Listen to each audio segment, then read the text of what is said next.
البتہ مرنے کے فوراً بعد عذاب برزخ جو ہے وہ شروع ہو جاتا ہے۔ عذاب قبر بھی کہہ سکتے ہو، عذاب برزخ بھی کہہ سکتے ہو، عذاب ادنیٰ بھی کہہ سکتے ہو۔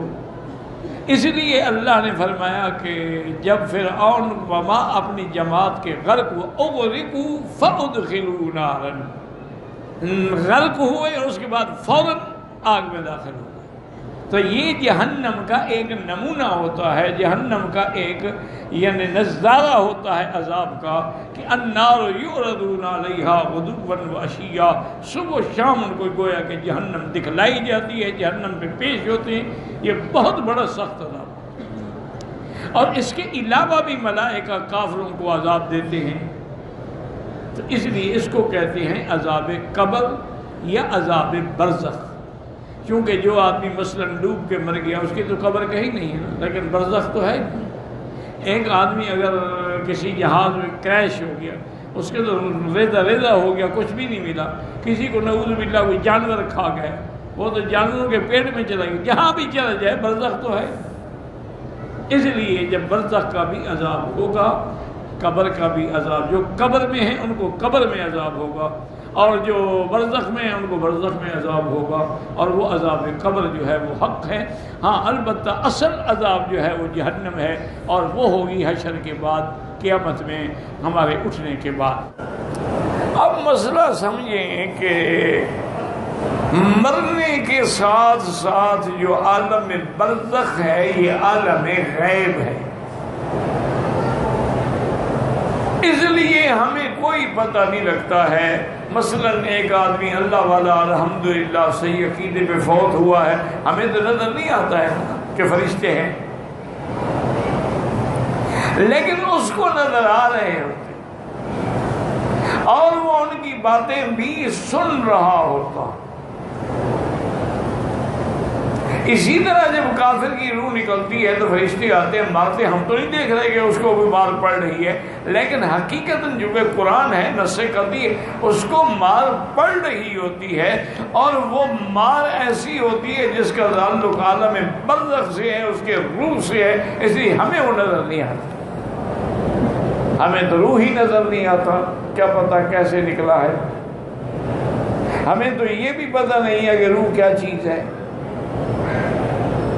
لیکن مومن کے روح کے لیے استقبال ہوتا ہے، ملائکہ اس کو خوشخبری دیتے ہیں اور آگے کہتے ہیں یا ایتھا الروح الطیب فی الجسد الطیب فاخرجی الی روح وریحان والی رب غیر غضبان۔ وہ کہتے ہیں کہ اے روح پاکیزہ روح پاک جسد میں چلو اللہ کی نعمتوں کی طرف، اللہ تم پہ ناراض نہیں، راضی ہے۔ اور پھر اس کے روح کو اکفان الجنت، جنت سے کفن لاتے ہیں جن میں ان کو لپیٹا جاتا ہے۔ ایک تو جسد ہے، اس کو تو ہم کفن دے رہے ہیں، ایک روح ہے اس کو ملائکہ کفن دیتے ہیں، اور پھر لے کے آسمانوں پہ جاتے ہیں، اور ہر آسمان پہ اس کا استقبال ہوتا ہے، حتیٰ کہ وہ علیین میں پہنچا دیا جاتا ہے۔ اور اسی طرح کافر کو جب عذاب ہوتا ہے اللہ دکھلا دے تو قادر ہے، ورنہ ہمیں نہیں پتہ ہوتا۔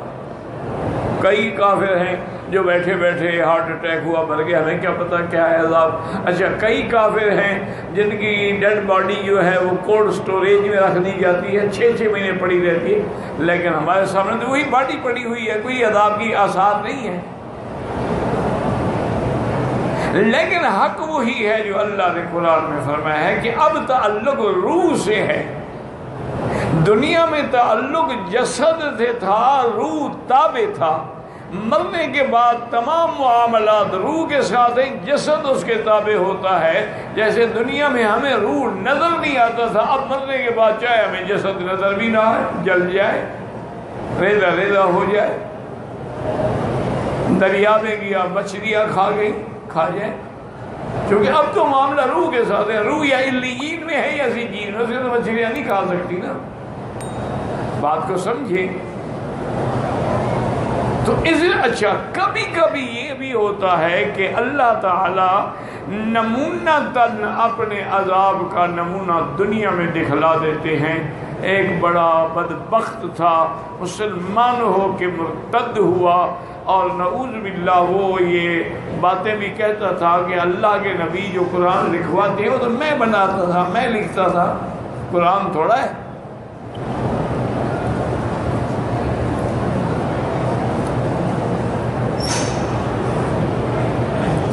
وہ جب بدبخت بھاگ گیا مدینے سے، اپنے علاقوں میں چلا گیا، وہ جب مر گیا، اس کو جب دفن کرنے لگے تو لفظتہ الارض، زمین نے باہر پھینک دیا۔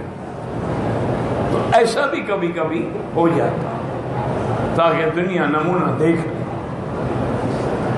انہوں نے دوسرے دن بڑی گہری قبر کھودی اور دفن کیا، لفظتہ الارض، قبر میں پھر باہر پھینک۔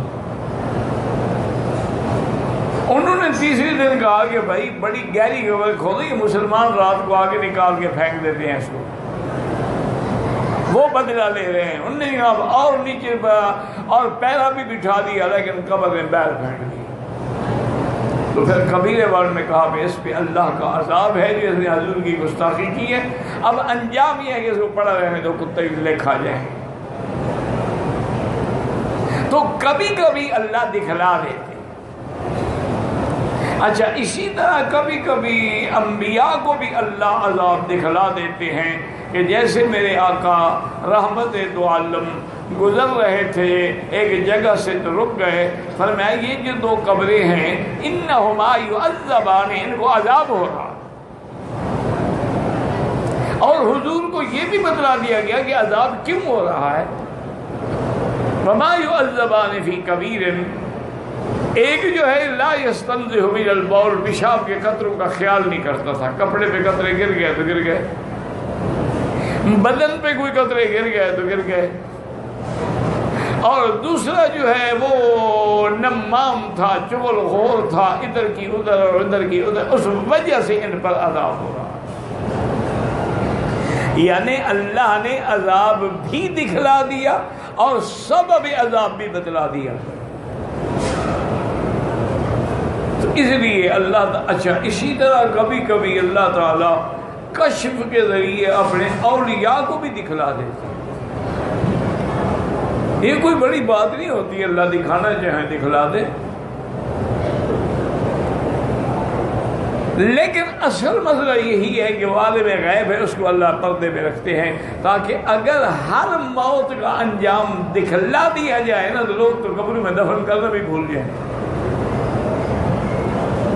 اس لیے ایک صحیح حدیث میں ہے، حضور نے فرمایا کہ جب قبر پہ عذاب ہوتا ہے تو یسمع الا الثقلین، ہر جانور، ہر چرند پرند وہ عذاب سنتا ہے، لیکن انسان اور جن نہیں سنتا۔ اور فرمایا کہ اگر اللہ ان کو بھی سنوا دیتے تو کون اپنے مردے دفن کرتا، لیکن باقی جانور بھی سنتے ہیں۔ اس لیے یہ نہ سمجھا کریں کہ یہ فلاں پیر کو جی بڑا پتہ لگتا ہے، اس کو ہر چیز کا کشف ہو جاتا ہے، فلاں کو جی علم نجوم سے بڑے باتیں ہیں ساری۔ ایک بہت بڑے بزرگ تھے، اللہ ان کی قبروں پہ کروڑوں رحمتیں کرے، اس کے بعد ایک نجومی گیا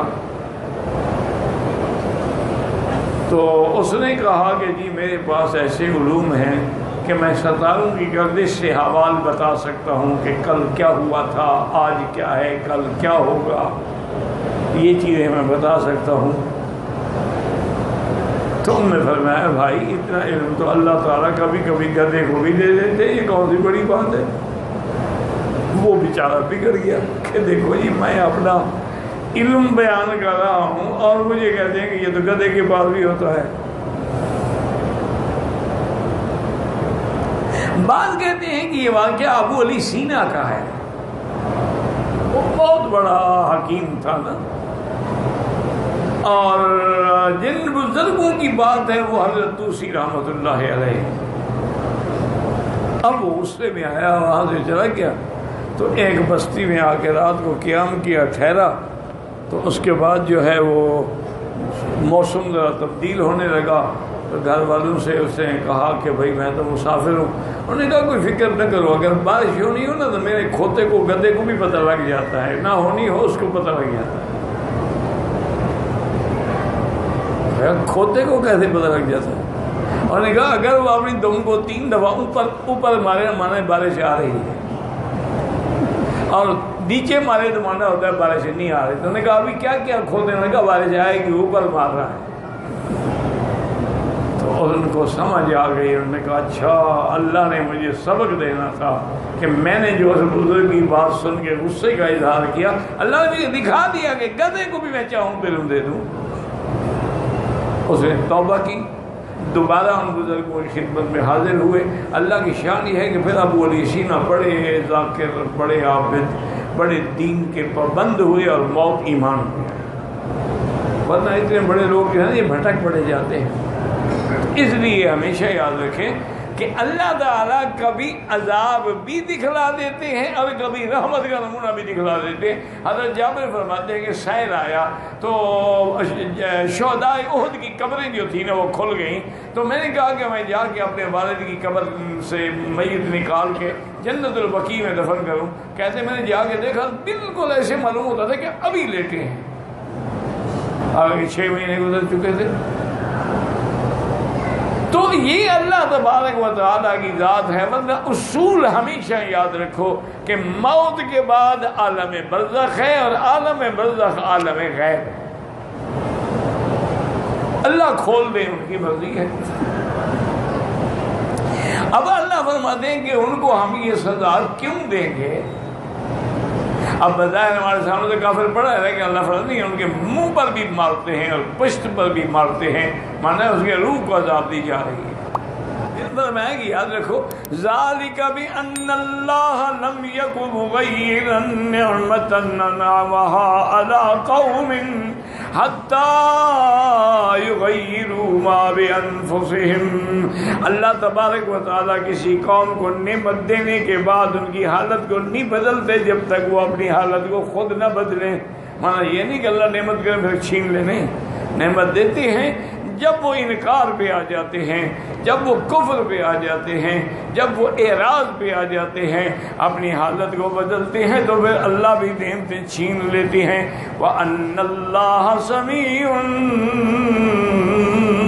عَلِيمٌ. اور اللہ سننے والے ہیں جو کہتے ہیں، اللہ جاننے والے ہیں جو کرتے ہیں.